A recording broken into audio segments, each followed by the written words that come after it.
Hi friends, சாஸ்திரம் சமையல் நம்ம சேனலில் ஃபஸ்ட் டைமாக பார்க்குறதா இருந்தால் சப்ஸ்கிரைப் பண்ணிக்கிங்க. பிள்ளையார் சதுர்த்திக்காக நாங்கள் திங்ஸ் எல்லாம் வாங்குறதுக்கு, பிள்ளையார் பூக்கள் பழங்கள் எல்லாம் வாங்குறதுக்காக மார்க்கெட்டுக்கு கிளம்புனாங்க. அப்போ எடுத்த வீடியோ தான் சரி போடலாம் அப்படின்ட்டு போட்டேங்க. நாங்கள் பிள்ளையார் வாங்க வழியில் ஒரு இன்சிடெண்ட் நடந்துருச்சு, அதை நான் அப்புறமா சொல்கிறேன் உங்களுக்கு. பூ மார்க்கெட்டுக்கு தாங்க ஃபஸ்ட்டு போனோம். சரி பூ வாங்கிக்கலாம் அப்படின்ட்டு. பயங்கர ரஷ்ஷு பூ மார்க்கெட்லன்னு வச்சுக்கோங்களேன். தாமரை பூலாம் ஒரு பூ ஒன்று 30 ரூபா 40 ரூபா அப்படின்னு விற்றுச்சு. அதுவும் பிள்ளையாருக்கு அந்த வெள்ளை தாமரை, இந்த தாமரை வச்சா நல்லதுன்னாங்க. சரின்ட்டு அதுவும் வாங்கிட்டு, வெத்தலை பூக்கு அர்ச்சனைக்கு பார்த்திங்கனாக்கா வில்வம் துளசி இந்த மாதிரி எல்லாம் வாங்கிட்டு, பூவெல்லாம் வாங்கிட்டு மார்க்கெட்டையும் ஒரு ரவுண்டு ஃபுல்லாக அடிச்சுட்டு, அப்புறம் பார்த்திங்கன்னா பழங்கள் வாங்கிறதுக்கு வந்துட்டோம். திரும்ப பழங்கள்லாம் வாங்கிட்டு, எலுமிச்சம்பழம்லாம் வேணும் அப்படின்ட்டு அதையும் வாங்கிட்டு வந்துட்டாங்க. வர்ற வழியில் பார்த்திங்கனாக்கா உதயஸ்ரீன்னு ஒரு கடை இருக்குங்க. அது பார்த்திங்கன்னா நல்லா பியூர் வெஜ்ஜு தான். நாங்களும் பியூர் வெஜ்ஜு தான், அதனால இந்த கடைக்கு தான் போவோம். வேறு எங்கேயும் வழியிலலாம் பசங்க எதுவும் கேட்காதுங்க. இந்த மசால் பூரி இதெல்லாம் வாங்கினாக்கா எக்கு போடுவாங்கன்னு சொல்லிட்டு வாங்காதுங்க. அதனால் இந்த கடை பியூர் வெஜ்ஜினால சரின்னு எப்போவுமே போனாக்கா இந்த கடைக்கு தான் போகணுங்க. அதனால் போனோம். போயிட்டு பார்த்திங்கன்னா இங்கே என்னென்ன வேணும்னு ஆர்டர் பண்ணிவிட்டு கட்லெட்லாம் கேட்டுச்சுங்க. அதுவும் வாங்கிக்கிட்டு, போலி வேணும்னாலுங்க தேங்காய் போலி அதையும் பார்த்துட்டு, ஜிலேபிலாம் வாங்கி அங்கேயே உட்காந்து சாப்பிட்டுட்டு வீட்டுக்கும் படைக்கிறதுக்கு வாங்கிக்கலாம் அப்படின்ட்டு வாங்கிக்கிட்டு, அதுலேயே ஒரு அரை மணி நேரம் அங்கேயே ஸ்பெண்ட் பண்ணியாச்சுங்க. பிள்ளையார் வாங்கிறதுக்கு ஒரு 3 மணி ஆயிடுங்க வர்றதுக்கு அப்படின்ட்டாங்க. மற்ற கலர் பிள்ளையார் தான் இருந்துச்சு. சரி அப்புறமா நம்ம வாங்கிக்கலாம், அதெல்லாம் வாங்கி சாப்பிட்டுட்டு அப்புறமா போகலான்னு. அப்புறம் பார்த்தா ஐஸ்கிரீம் கடையை பார்த்துட்டாளுங்க எங்கள் பாப்பாங்க. ஐஸ்கிரீம் கடைக்கு போயிட்டு ஐஸ்கிரீம் வாங்கி கொடுத்துட்டு, அதுக்கப்புறம் பார்த்திங்கனாக்கா ஒரு சேட்டாங்கடை ஒன்று இருக்கும் அங்கே பக்கத்துலேயே, ஆப்போசிட்லேயே இருக்குது. இதுக்கு ஆப்போசிட்லேயே அந்த கடையில் பார்த்திங்கன்னா எப்பவும் இந்த மாதிரி வெரைட்டி ஐட்டம்லாம் இருக்கும் பார்த்துக்கோங்களேன். இந்த குலோப் ஜாமு, ரசகுல்லா, ரசமலாய் இதெல்லாம் கொஞ்சம் நல்லா டேஸ்ட்டாக இருக்கும் இந்த கடையில். சீட்டு கடைன்னு வச்சுக்கோங்களேன். அங்கே போயிட்டு திரும்ப சுபா டைரின்னு ஒன்று இருக்கும். அது ரொம்ப ஃபேமஸ் திருப்பூரில். ஒரு 25-30 வருஷமாக அந்த கடை வச்சுருக்காங்க. குவான்டிட்டியாக இருக்கும் எல்லாமே. பார்த்திங்கன்னா ரோஸ் மில்க்லேருந்து பாதாம் மில்க்கு இதெல்லாம் பார்த்திங்கன்னா சூப்பராக இருக்கும் அந்த கடையில்.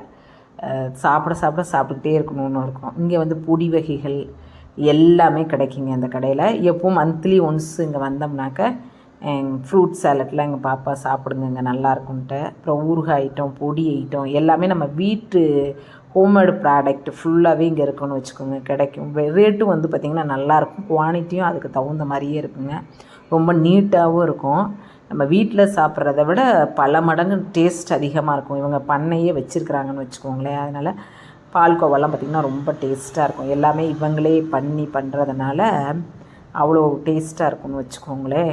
இங்கே தான் எப்போவுமே வாங்குவோம். பன்னீர்லாம் பார்த்திங்கன்னா கடைக்கு இங்கே ரேட்டு 20 ரூபா கிட்டத்தட்ட கம்மியாகவே இருக்குங்க. அதே மாதிரி நல்லா இருக்கும். நல்லா கெமிக்கல்லாம் அதிகமாக இல்லாமல் நீட்டாக பண்ணியிருப்பாங்க. ரொம்ப நல்லா இருக்கும்னு வச்சுக்கோங்களேன். இங்கே தான் எல்லாமே வாங்கிட்டு கிளம்புறப்ப தாங்க, வெளியில் வர்றப்ப தாங்க ஒரு சின்ன ஆக்சிடெண்ட் ஆயிடுச்சு எங்களுக்கு. வெளியில் வர்றப்ப பிள்ளையார் வாங்க போகலாம் அப்படின்னு வர்றப்ப பார்த்திங்கன்னா ஒரு பையன் கொண்டு மேலே ஃபுல்லாக விட்டுட்டான். எங்கள் மேலே அடிச்சிடவும் எங்களால் ஒன்றுமே பண்ண முடியல. அதுலேருந்து மீண்டு வர்றதே போதும்னு ஆயிடுச்சு. அதுக்கப்புறம் வீட்டுக்கு எல்லாம் எடுத்து வச்சுட்டு காலையில் ஏர்லி மார்னிங்காக சீக்கிரமாக எழுந்திரிச்சு, அதுக்கப்புறம் தாங்க நிலவாசலுக்கெல்லாம் பொட்டு வச்சு இது பண்ணி, அதுக்கப்புறம் தான் காலையில் தான் நேற்று ஃபுல்லாகவே ஒரு மாதிரி அப்செட் ஆயிடுச்சுன்னு வச்சுக்கோங்களேன். அதுக்கப்புறம் காலையில் விளக்கேற்றி வச்சுட்டு அதுக்கப்புறம் கிச்சனுக்கு அப்புறம் தான் என்ன சமைக்கிறது. காலையில் ஏர்லியாக சீக்கிரம் எப்போது நான் ஃபுல்லாக விரதம் இருந்துட்டு ஈவினிங் தான் சாமி கும்பிடுவேன். எனக்கு அந்த நேற்று அடிப்பட்டதே பார்த்திங்கன்னா மைண்டு ஃபுல்லாக ஒரு மாதிரி ஆயிடுச்சு. அதனால் காலையில் சீக்கிரமாக எழுந்திரிச்சு, சனிக்கிழமை எப்போவுமே காகத்துக்கு சாதம் வைக்கணும்னு வெண்பொங்கல் வைப்பேன். அதே மாதிரியே இன்றைக்கி காலையிலே சாமிக்கும் வெண்பொங்கல் வச்சு படைப்போம். சக்கரை பொங்கலும் வச்சேன். சக்கரை பொங்கல் வச்சுட்டு பார்த்திங்கன்னா அதுக்கப்புறம் அப்பம் ஒன்று செஞ்சுக்கலாம். உளுந்த வடையெல்லாம் பண்ணலான்னு பார்த்தேன். மைண்டு என்னமோ தெரியல, ரிலாக்ஸ் இல்லை. கொழுக்கட்டை, அப்பம், சுண்டல் எப்பவும் வெரைட்டி ரைஸ்லாம் செய்வேன். அப்புறம் பார்த்திங்கன்னா பிள்ளையார் வாங்க முடியாதனால இது மஞ்சள் பிள்ளையார் வீட்டிலேயே பிடிச்சிக்கலாம் மம்மி அப்படின்ட்டாங்க எங்கள் பாப்பாங்க. அதை பிடிச்சிட்டு எல்லாம் ரெடி பண்ணிவிட்டு அவங்க குழந்தைங்களே எங்கள் பசங்களே பண்ணிச்சுங்க. பண்ணிவிட்டு அதுக்கு அர்ச்சனையும் பண்ணணுங்க. அர்ச்சனை பண்ணிவிட்டு அந்த தேங்காய் பழம் உடைக்கிறதெல்லாம் நாங்கள் வீடியோ எடுக்கலை. இந்த அர்ச்சனை பண்ணோம், எடுத்து வச்சுட்டு அப்புறம் டைமிங்கும் எங்களுக்கு பார்த்திங்கனாக்கா 9 மணிக்கு மேலே ராகுகாலம் வந்துடும்ட்டாங்க. அதனால் அர்ச்சனை பண்ணணும், 108 அர்ச்சனை பண்ணணும்னு அருகம்புல் வில்வம் எல்லாம் வச்சு, இந்த தாமரைப்பூ வச்சா ரொம்ப விசேஷம்னு சொல்லுவாங்கங்க. இந்த இதில் வச்சு பண்ணுறதுல குழந்தைங்களுக்கு நல்ல கல்வி வரும்னு சொல்லுவாங்க, கல்வி செல்வம் அதிகரிக்கும்பாங்க. அதனால் ரெடி பண்ணி அது பண்ணோம்.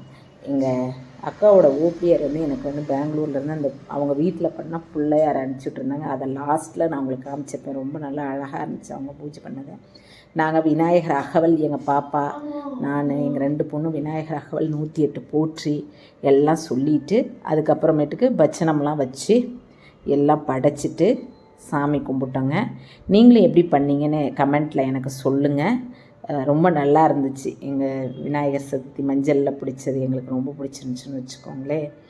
இந்த விநாயகர் சதுர்த்தி எங்களுக்கு ஒரு மாதிரி ரிலாக்ஸ் இல்லாத மாதிரியே ஆயிடுச்சு. பிள்ளையார் வாங்க போய் ரொம்ப பெரிய ஆக்சிடெண்ட்டாகவும் ஒரு மாதிரி ஆயிடுச்சுன்னு வச்சுக்கோங்களேன். எங்களுக்கு வந்து எங்கள் அக்காவோட ஓபிஆர் வந்து அனுப்பிச்சி விட்டாங்க பெங்களூர்லேருந்து. அந்த பிள்ளையார் ரொம்ப நல்லா இருந்துச்சுன்னு வச்சுக்கோங்களேன். அதனால் நான் உங்களுக்கு அனுப்பிச்சி விட்ருக்கேன் பாருங்கள், இதில் போட்டிருக்கேன் பாருங்கள். தேங்க்யூ. நம்ம சேனலை சப்ஸ்கிரைப் பண்ணிக்கிங்க.